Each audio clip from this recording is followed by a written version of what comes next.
and welcome to the Wormhole Podcast, episode 42. I'm Charlie Place, and joining me today is the author of The Second Marriage, known as Jackie and Maria in the US. Hello, Gill Paul. Hi, good to be here. Thank you very much. We're going to talk about The Second Marriage, Jackie and Maria. I'll refer to it as The Second Marriage going forward. It's about Jackie Kennedy, who was later Jackie Kennedy Onassis, and the mid-20th century opera singer Maria Callas. And shall we start with your reading? Great, yes, I will. So this is the beginning of The Second Marriage, and this chapter takes place in the Hotel Danieli in Venice in September the 3rd, 1957. Come with me. Maria felt her elbow being tugged by the party's hostess so insistently that she almost toppled sideways. I want to introduce you to your fellow Greeks, Aristotle and Onassis. Here they are. Arm outswept, the hostess announced. This is Maria Callas. Years later, Maria would look back on the seeming ordinariness of the moment. When you meet someone who's going to turn your world upside down and shake it up so violently that nothing will ever be the same again, there should be a warning sign, she thought. In Greek mythology, there would be a thunderclap, an earthquake, an eclipse of the sun. Here there was no such thing.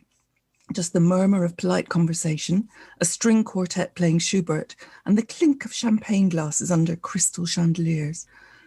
Of course, Maria had heard of Onassis before. Depending upon which paper you read, he was either the world's richest man and a charming host on his yacht, the Christina, or a crook and a pirate of the high seas. She was surprised to find that he was shorter than her, because in photographs he had the aura of a tall man. But straight away she liked the amusement she detected in his eyes, the way he held her hand firmly and bent to touch it with his lips. I'm honoured to meet the world's greatest soprano, he said, his first ever words to her. One of the greatest, perhaps. Hyperbole always embarrassed her. You must be the only person in this room who plays down her achievements, he said, with a tip of his head towards the assembled company. There were actors and socialites, some royals and a sprinkling of politicians, but few from the world of opera, Maria's usual milieu. The Duke and Duchess of Windsor were holding court, wearing crowns as if to mock the one he gave up when he abdicated the British throne. Princess Grace of Monaco wandered around with a sweet smile pinned to her face, despite the conspicuous absence of Prince Rainier less than a year into their marriage. And Elizabeth Taylor was flirting at the bar with a swarthy man who was definitely not her husband. Maria laughed. I was assured these were Europe's finest, she said, mimicking the Midwest accent of their hostess, a gossip columnist who relished bringing celebrities together. Of course, one should always believe the word of journalists, Aristotle retorted with a grin, and Maria warmed to him. Are you Maria's father? She heard Tina Onassis asking her husband, Batista, who had been hovering behind her. People often thought that because of the 30-year age difference between them. Suo marito, he replied with a hint of exasperation. He didn't speak much English, only Italian, so Tina switched to that language to chat with him, while Aristotle continued addressing Maria in Greek. I'm ashamed to say I've never heard you sing. I'm not a fan of opera. It always sounds to me like a pair of Italian chefs screaming risotto recipes at each other. Maria laughed. I don't think I've heard that one. Can you remember what it's called? No idea, he admitted with a grin. But when Tina took me to an opera in Athens, I dozed off in the box. At least they had comfortable seats. I think you'll find that operas are as varied as... She searched for an appropriate simile. You're in shipping, are you not? As varied as shipping routes. He pulled a face, but more artistic, I hope.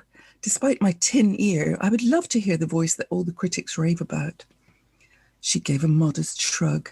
They don't all rave, I'm afraid. They ran out of superlatives long ago, and now they come to my performances searching for things to criticise. I don't want to make their job easy, so the pressure each time I perform is immense.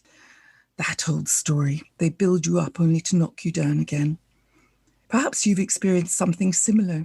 She knew that 3 years earlier he had been arrested in America on some technicality involving his shipping empire, and grainy photographs of him being fingerprinted had appeared in the press. It must have been humiliating. He leaned closer and she could smell a sweet hay scent that was probably explained by the cigar protruding from his top pocket. There's a world of difference between us. To get where I am took nothing more than pig-headedness, but you clearly have a gift from the gods. I work quite hard too, Mr. Onassis. That was an understatement. Maria memorized liberati, practiced all afternoon, and if she didn't have a performance in the evening, she read opera scores in bed till the early hours. Music was her life. Attending parties like these was a rarity. "Call me Aristotle, please." He touched her arm just above the elbow where her glove stopped and bare flesh was exposed. "So when will I come to hear you sing? You be my guide." She smiled. "I'll let you know when I'm singing in a concert hall with particularly comfortable seats. Maybe you should bring your own pillow." "It's a deal," he said, his hand still resting on her arm. He was flirting with her husband just inches away. Maria usually had no time for the directors and fellow performers who made advances, but this was innocent fun and she was enjoying herself. "How can I believe you?" she teased. "Don't they say you should never trust a sailor?" "My friends can trust me with their lives. My enemies can trust that I have a Greek appetite for revenge. So I suppose that makes me trustworthy." His eyes were flecked with gold, she noticed, shrewd eyes. "And do you think I should trust you?" she asked. "If I make you a promise, I will always keep it," he told her, serious now. "You can trust in that." Those words stuck in her head long afterward. Why Jackie and Maria? Why this idea? They were two women that fascinated me, and their lives overlapped in their rivalry over Aristotle Onassis. And I had a lot of questions about both of them. I felt with both women that nobody had really explained their actions. You know, starting with Jackie, for example, when my story opens in 1956, she's married to an American congressman, John F. Kennedy, who's being unfaithful to her on an industrial scale, not just one or two, but industrial. Why did she put up with that? How much did she know about it? That made me curious. Then there's the appalling tragedy of his assassination. And the thing I like about biographical fiction, which this is sort of in that genre, is that you can take yourself inside your characters' heads in a way that biographers can't. And I've always wanted to do that. I could go inside Jackie Kennedy's head and think about what she might have been feeling after the assassination, how she got through that time. There's a big question that biographers ask, did she have an affair with Bobby Kennedy? But then finally, my main question, and the one that the novel revolved around, is why on earth did she marry Onassis? She had nothing in common with him at all. I mean, she was classy, he was vulgar. Her idea of a great night out was opera or ballet, and he liked dancing to bouzouki bands in Greek tavernas and smashing a few plates and getting really drunk. Nothing in common at all. The other thing was that, she knew that he was in a 9-year relationship with Maria Callas when she started seriously entertaining his marriage proposals. Did she openly, blatantly steal another woman's man? So there's that moral angle to it. She also knew that her sister had had an affair with him previously and had wanted to marry him. And she didn't even mention to her sister Lee that she was thinking of marrying him, that she was dating him, nothing like that. So I had real questions about Jackie that I wanted to answer. And then on the other side of the equation, Maria was getting a terrible press in the 1950s, mainly coming from a Time magazine article that, while saying it, she was this fantastic, stupendous singer. I mean, to put this in context, if you ask opera experts today to choose their favorite all-time first soprano, most of them will choose Maria Callas. I mean, she's phenomenal. But it was that kind of thing that I mentioned in the reading there, that when the press have built you up so much, they want to knock you down. And this Time magazine article came along in which it said that she didn't get on with her fellow performers, that there were rivalry over who got the most curtain calls, that there was a particular rivalry with another first soprano at La Scala Opera House in Milan. And he quoted from a private letter that she'd sent to her mother when her mother was begging for yet more money from her. And Maria had said something like, if you can't earn your own living, then go and jump in a river. Just, angry mother-daughter stuff. And the mother had given this to a journalist. And I thought, oh gosh, poor Maria, she really got the short straw on family. She got the short straw with her first husband, who was siphoning off her money to support his own family.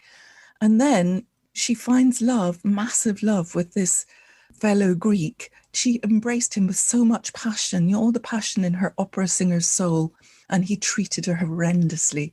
So I wanted to put together the two aspects of Maria's character. She was clearly a very tough businesswoman and a top professional, very, very devoted to her craft.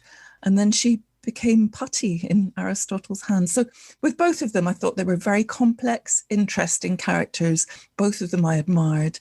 And I just wanted to really get inside their heads and try to answer these questions I had about them. Mm-hmm, mm-hmm. Well, yeah, you've brought up her mother, which I'd kind of hoped was something that you had made up. And then to find out that that's very true, what you've included all happened, was quite surprising and shocking, I suppose. Yeah. Should go back to a question that I had from you reading. Is there a significance to you having started the book with Maria as opposed to Jackie? Yes, I felt that most of my readers would already be familiar with the big events of Jackie Kennedy's life. So when you start in 1956, they know that her husband's going to become president, that they're going to have these 2 and a bit years in the White House, and then he's going to be shot in a motorcade in Dallas. So instantly you feel sympathy for Jackie because of all that. Maria, I felt my readers probably didn't know so much about. And if they did, they might have heard all the rumours about the press calling her a diva, a prima donna, a tigress. And I felt it was important to try and get sympathy. The way I wanted to tell this story, and this was my vision right from the start, was 2 chapters about Maria's story, Jackie's story, and I didn't want to take sides ever. I wanted to just show what happened in both of their lives to lead them into conflict over Onassis. So it was important, I thought at the beginning, to get your sympathy for Maria in a way that Jackie will already have sympathy because of what we know happens to her. So yes, there was more establishing to be done with Maria's character. You said there, lead them into conflict with Onassis. These 2 women didn't meet ever. Not in real life, they didn't. But when you write a novel called Jackie and Maria, which has both of their stories, I had to play with history a little bit. It is actually possible there are certain events that they could have met at. Jackie came to a concert of Maria's at the Met, probably, in 1956 or 7. So I had her go backstage and talk to Maria afterwards. A couple of other little places in the novel, I felt I needed them to meet. I needed them to talk a little bit just to establish that relationship. I mean, they could have, it's not impossible. But in 1973, Maria went on the Barbara Walters show in the States, which was like, the 1970s equivalent of Oprah. And Barbara asked her whether she'd ever met Mrs. Kennedy Onassis, and Maria very frostily said no, that Onassis hadn't wanted them to meet. I bet he didn't, But, when you're writing a novel about 2 people like that, I kind of had to have them meet a little bit. But for anybody who's not familiar with my novels, when I do tinker with the historical facts, I will usually confess in an author's note or an afterword at the end, so that it's not as if I'm trying to rewrite history. Hey, your afterwards was brilliant. There was just so much there that was good. And it was just good to get so much info from your side there in that book. I loved it. Thank you. And you've given us an intro into Maria in your thoughts. What are your thoughts on who Jackie was as a person? I don't think anybody truly knew her. I've read memoirs of various friends of hers. Most recently, Carly Simon wrote about her. And when you're reading that memoir, Touched by the Sun, it's called, my first impression was that Carly hadn't known her that well. She'd been an author of hers when she worked in publishing, and she lived near her in Martha's Vineyard. But she seemed very distant. She seemed nervous about what she was saying. And then at the end of the book, she said that she was invited to be at Jackie's deathbed along with close family. Crikey, she must have known her really well. I think nobody really knew Jackie. I think she was a very closed character. So in all the research, reading all the biographies and online archives, I was looking for clues into what I thought of this character and how I explained her behaviour in these years. And the biggest clue for me, well, number one, from her childhood, her mother had divorced Jackie and her sister Lee's father, Black Jack Bouvier, and she'd married Hugh Auchincloss, an oil millionaire. And suddenly, in her early teens, Jackie had this great increase in living standards. She got a much better allowance. She could buy the clothes she wanted to. And she got a taste for this, being able to buy whatever you wanted. So she did like money. But she was also aware that Hugh Auchincloch's children from his first marriage was going to inherit his wealth. So if she wanted to have wealth, she needed to marry wealth because, of course, in these days, women didn't work. I think in 1950, something like 20% of American women worked. So that was one clue to her character. But the other came from a biography by Barbara Leeming. And Barbara has the hypothesis that after Dallas, when Jackie was appearing all composed in her black widow's veil and never spoke to the press about the trauma that she was going through. In fact, she was suffering from post-traumatic stress disorder, which affected her for years afterwards, over a decade. She used to be very startled by loud noises, people approaching her in the street. I mean, she had a secret service officer, clearly, but people would still come up to her, try to touch her hair, try to grab her coat, take photographs of her. And for a woman who'd been sitting in a car while her husband was shot next to her, anybody who was taking a picture of her could have had a gun. This is America, they could have had guns. So I really bought that theory that she was just so startled that when it happened again in 1968, when Bobby Kennedy was killed, I think Jackie just went into complete panic mode. Well, it's interesting, I found in your book, you've got the focus on love and marriage and children, which I'll ask about in a bit, but you've also got this balance of the person themselves. There was something I found, and I wrote it down. There's a quote from E! Online. It said, "Despite being a much admired public figure on her own, she couldn't help but be primarily viewed while she was alive through the prism of the men who had passed through her life." You've said about JFK, and you've mentioned Onassis, but your book deals with facts about both of them, and it's very open with the way that JFK was towards Jackie, and obviously open about Onassis. Could you tell us further about your opinion of both of these men as people and in their relationships? Yeah. With JFK, I mean, he obviously had a problem. He just couldn't stop having sex with any woman that crossed his path. And I have no idea how Jackie put up with that, but it's what you did in that era. You didn't get divorced. It would be a huge scandal for someone of her class, social class, to get divorced. And it would have ruined his political career forever. We'll never know how much she knew about it, but certainly friends of hers later said that he'd slept with her sister Lee and she knew about it and she didn't say anything to either of them. She just was clearly very good at compartmentalizing things. He just loved the power of being president, loved being able to just get any woman he wanted. And he almost rubbed it in her face. He brought women to the White House, to the residence. He was sleeping with the secretaries in the Oval Office. It's extraordinary, really. And he took huge risks with national security as well. I think, like a lot of politicians, he was a real risk taker and he thrived on the adrenaline of that. So he was a great womanizer, and so was Aristotle Onassis, but in a completely different way, because JFK couldn't ever broadcast his infidelities. They had to be kept very quiet because of his political career. But Onassis loved to broadcast his. He had his own publicist that leaked stories to the newspapers and told photographers when they could come and picture him with whatever glamorous woman he happened to be with. There was a very telling anecdote, telling for me, reading Onassis biographies, that when he was 13, his father caught him in a cupboard at the house with one of the laundry maids having sex.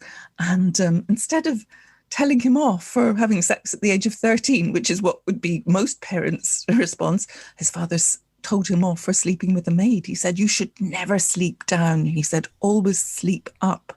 And this was a clue to Onassis' character for me, because from then on, that's exactly what he did. He had affairs with women that could help his image in some way. So the first long-term affair he had was with a Norwegian shipping millionaire's daughter when he was living in South America. And she taught him how to behave in polite society, how to choose the right wine in a restaurant, how to dress, how to talk to people and charm them. After that, he married Tina Onassis, who was the daughter of a fellow Greek shipping millionaire. So money marries money. And she was young, much younger than him, and very malleable, and turned a blind eye to his affairs until Maria, when she couldn't turn a blind eye anymore. But still he felt that in European jet set, in the cultured set, he wasn't seen as having class. And so when Maria Callas came into his sights, he thought to himself, this is what I need to get class. And, Maria, I think, was extraordinarily beautiful as well. So he went after Maria Callas and he threw everything at it. I mean, he worked really hard to woo her. It took him a couple of years, loads of flowers. And in the end, he got the head of the Greek church to give them this blessing, knowing that Maria was very religious. And that's what finally won her over. So, but once he had her, he saw no need to put a wedding ring on her finger. Whereas with Jackie, she was an even greater prize than Maria at that time. It was just all about wanting to improve his station in life, and the way he was perceived by the public. Quite extraordinary. So we had two womanizers in these men, but two quite different kinds of womanizers. It's sort of on the subject, I suppose, but we've mentioned kind of the controversies and the things going on behind the scenes sort of thing. You have worked with rumours otherwise. There were issues with your book's content. Jackie's sister Lee, she's not a main character as such, but like you've mentioned, the affairs and things like that. And this sounds like it was a potential problem for you publishing the book. I started writing this book in, 2018, I think, when Lee was... Yes, she could have been a real problem, but my American publisher said to me to write the book the way I wanted to write it, and we would get the lawyers to look at it afterwards. So just to tell the story, I felt she had to be part of the story because the story is about Jackie Kennedy, Maria Callas and Onassis, but Jackie Kennedy's sister had an affair with him before she did and was really upset when she heard that Jackie was with him. How can that not be part of the story? And also Maria was aware that Lee was sleeping with Onassis while he was with her. She was intimately part of it. So I did start writing it the way I wanted to tell it. And as it happens, in February 2019, Lee died. So the libel risk was no longer there. I mean, she's actually a fascinating character in her own right. And I didn't begin to do her justice in my novel because it's not about her. But she was quite a wild child. In the 1970s, she hung out at Andy Warhol's factory and she went on tour with the Rolling Stones. She married a film director. She had quite a glamorous life. She was an alcoholic for a while. She was immensely, immensely well-dressed. She kept making the best-dressed woman in the world tag was applied to her. I think she would be fascinating. I don't know if I would have liked her particularly, but a really interesting character in her own right. And I think somebody should write a novel about her one day, to be honest. Well, I think there's a really good case in your book for her being maybe just as famous as Jackie. And she's not obviously as famous, No. Which was interesting. Well, the sisters were very competitive with each other. Well, no, Lee was competitive with Jackie, the older sister. So, for example, there's a story that at Jackie's coming out party, Lee appeared wearing this, and she was only 13 at the time. She wore this off-the-shoulder, skin-tight pink little number, trying to upstage her sister at her own coming out party. And I think Jackie was their dad's favourite, Black Jack's favourite, and Lee felt she was always struggling to keep up with Big Sister. So Lee got married first, which, I mean, incredibly to us in this era, it was looked down upon. The older sister is supposed to get married first, but Lee jumped in there and married a publisher in London. But then that marriage didn't work out. And of course, Jackie marries a congressman. So for her next husband, Lee's got to go one better. And she got this Polish prince in exile, Stash Radziwill. And what happens next? Big Sister's husband becomes president of the United States. And she's, I give up.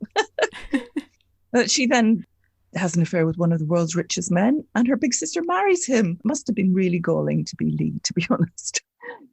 Talking further about things like this, but the rumour about Maria Callas not having been childless that you look at in your book, why was it important for you to include this possibility? It's a rumour that's always been around about Maria, that either that she had a baby, that she had Onassis as a child. There are some people that thought that there was a child born in that hospital to Maria called Omero. There's one theory that the child was smuggled out and brought up by another couple, another that it was stillborn, yet another that she had an abortion. And in fact, after Onassis married Mrs. Kennedy, seemingly she told friends then that he'd made her have an abortion. This just didn't fit with my version of Maria. I think she might have said that in anger. I don't think it would be true, though. So I decided I couldn't ignore it in the novel. This is a spoiler, but it's not too far into the book, to go with the stillborn theory. In fact, there's a biography of Maria that's come out just in the last year by Lindsay Spence, in which she tracks down the origin of that rumour about a child called Omero. It's called A Casta Diva. But yeah, no, it was something that I couldn't ignore. Well, it obviously works really well with the similarities between the two women. Yeah. Works very well there as well. Yeah. There are similarities between the two women because, of course, Jackie struggled with childbirth as well. She'd had a stillborn baby while Jack was in the Mediterranean on holiday with one of his girlfriends. She'd had a baby that died, Patrick, a couple of days after he was born. She really had a tough time. And, like Maria's first husband claimed that she couldn't possibly have had a child, that she had gynecological problems that would have made it impossible. But he's not to be trusted either. It's finding the sources to be trusted in each case. And, as a historian, that's clearly what you always have to do when you're reading any documents. You think, which do I believe? So with all the biographies, some of them they all have different angles or aspects of the character that they focus on. And I just had to read through them and make up my own mind.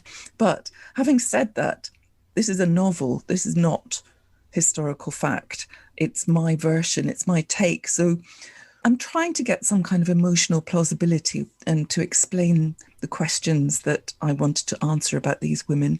But obviously, when you're a novelist, you're putting yourself into it as well. There's no way of avoiding that. So I was trying to stand in their shoes and imagine what it might have felt like to be them.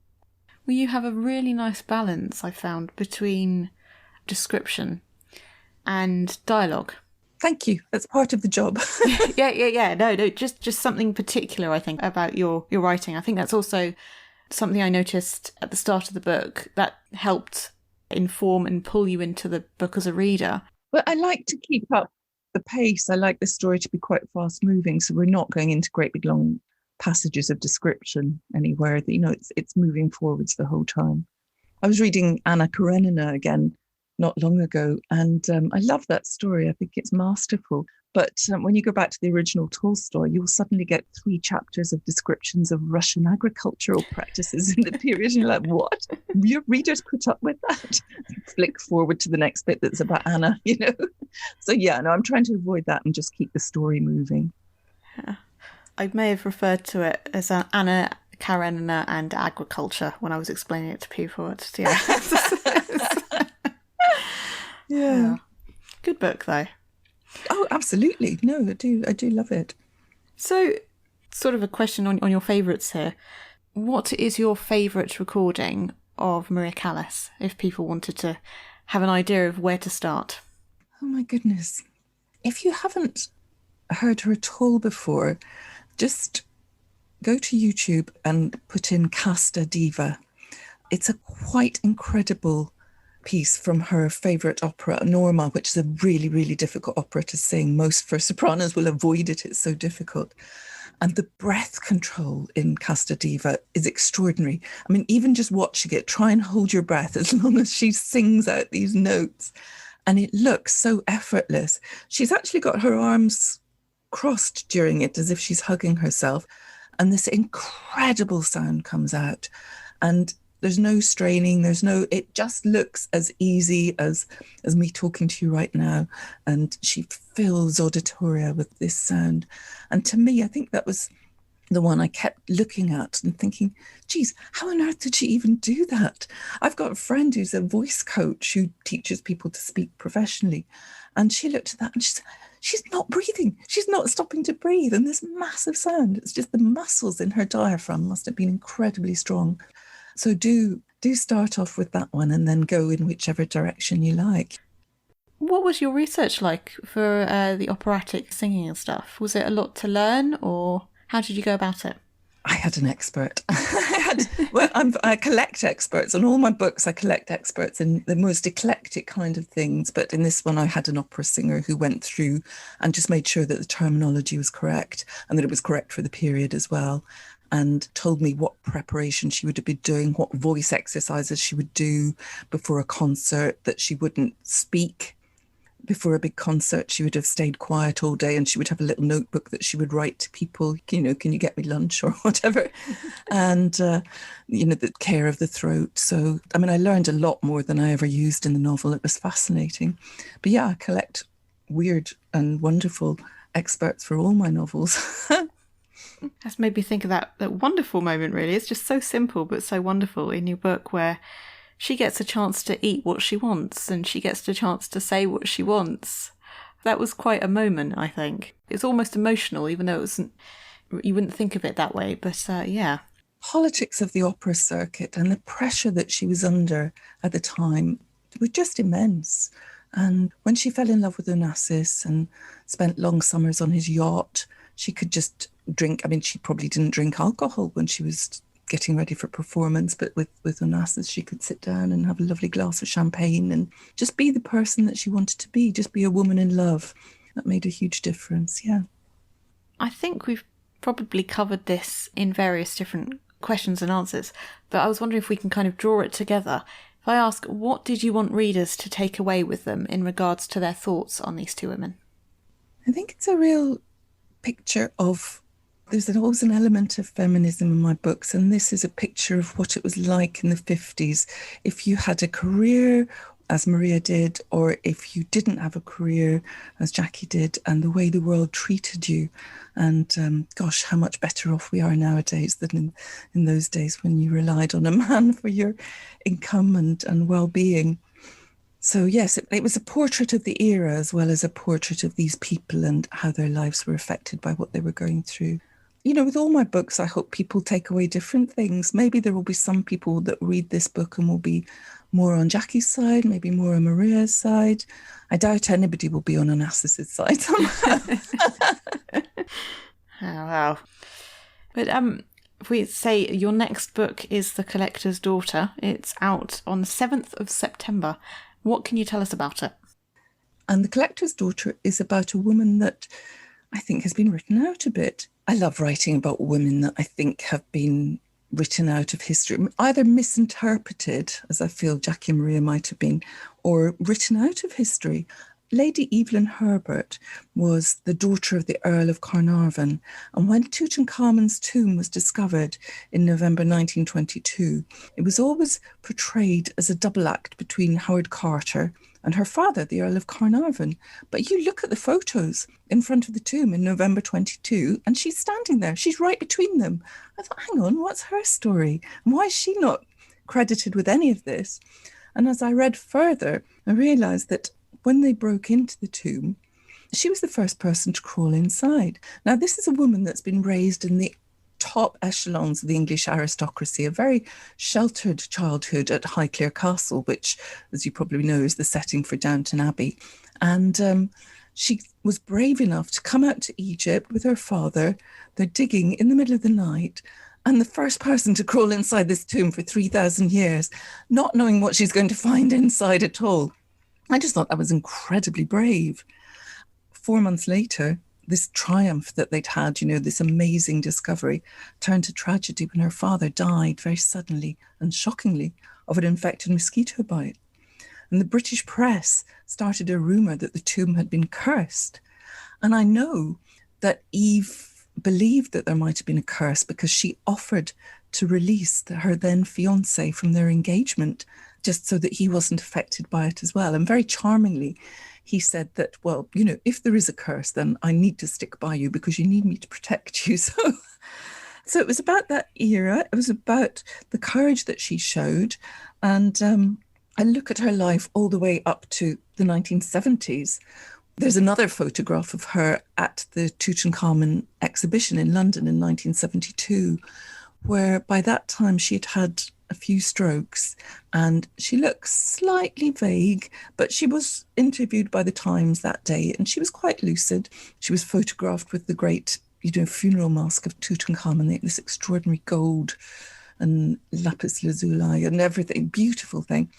So I've got two timelines in the novel, one in her 70s when she's looking back to what happened to her in the 1920s, and she's trying to remember what happened to an artifact that she'd stolen from the tomb 50 years earlier. Well, it's coming out 7th of September in the States and Canada, and it's the 30th of September in Britain and Australia and New Zealand. Okay, so listeners, links to purchase The Second Marriage, or Jackie and Maria, are in the episode description. If you have enjoyed this conversation, do subscribe for future episodes. Gill, I've said it many times, but this has been amazing talking to you and just reading this book. It's been an excellent experience. It's going to be something I remember about this summer. There's some books that I can kind of pinpoint where I read that this one's going to be joining that list. And thank you so much for being here today. Oh, what a lovely thing to say. And thank you so much for such great questions and for reading with such care. It's been my pleasure to be talking to you today. Thank you. The next interview will be on the 9th of August. The Wormhole Podcast, episode 42, was recorded on the 23rd of July and published on the 26th of July, 2021. Music and production by Charlie Place.